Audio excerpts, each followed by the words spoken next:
Good morning, everybody. Been a while. I want to talk to you real quickly about the election, where we are, and my take on what everybody needs to be doing. I am talking pretty much all day, every day, as I think most of you know, to Patriot Group leaders, America First people, all around.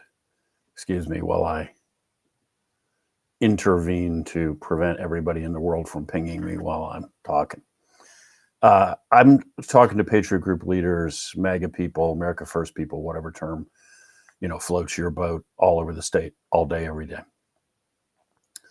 And I'm talking to them about this lash up that we have going with the Trump campaign, where the Patriot movement is directly working with the Trump campaign, not through the county committees, but directly. And that relationship goes all the way up to the very top of the campaign. Something that, again, I will emphasize is historic. I think completely unprecedented. And it's a recognition of all the work that you folks have done, that the campaign has showed up here in the state of Pennsylvania and recognized that you guys are the ones who are going to win the war. You guys are the ones they need to talk to. So I'm talking to Patriot Group leaders, America First people all around the state. And I hear a lot of complaining about a whole raft of issues, from why did the campaign staff its positions with these people? Where did these people come from?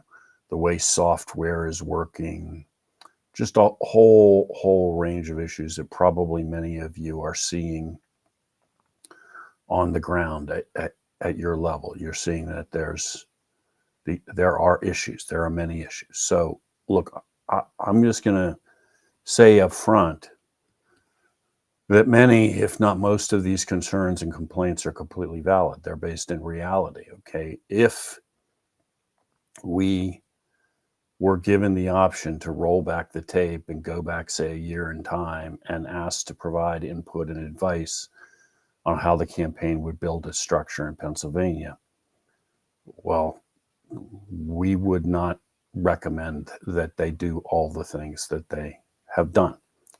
Undeniable. Okay, let's just put that to bed. You're right. So here's the bottom line, okay? We got roughly 90 days until the election. We don't have the option to hit the rewind button and go back and say, let's design this thing differently. This is what we got. This is the machine we're working with. And we have to make this thing work. And if you don't yet understand why that's so critical, I would just sum this up in one word: Minneapolis.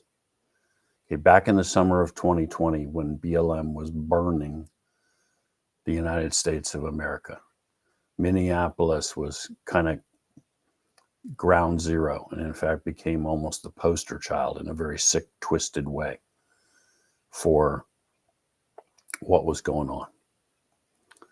Now, as the riots just spun totally out of control in Minneapolis and the city was set on fire, the city was totally overwhelmed. The police department did not begin to have the resources to deal with what was happening. So the mayor went directly to the governor of Minnesota and asked for the National Guard to step in. This was very early on, the first day that all of this was going sideways. The governor said something to the effect of, "I'll think about it." And then he sat on his hands for 3 days before he ordered the National Guard in. That governor is Tim Walz. That's the guy who Kamala just chose to be her VP pick. That guy who watched Minneapolis burn. Now, you've probably also seen an interview, this is all legit, with Walz's wife talking about their residence was so close that she could smell Minneapolis burning. She could smell the fires.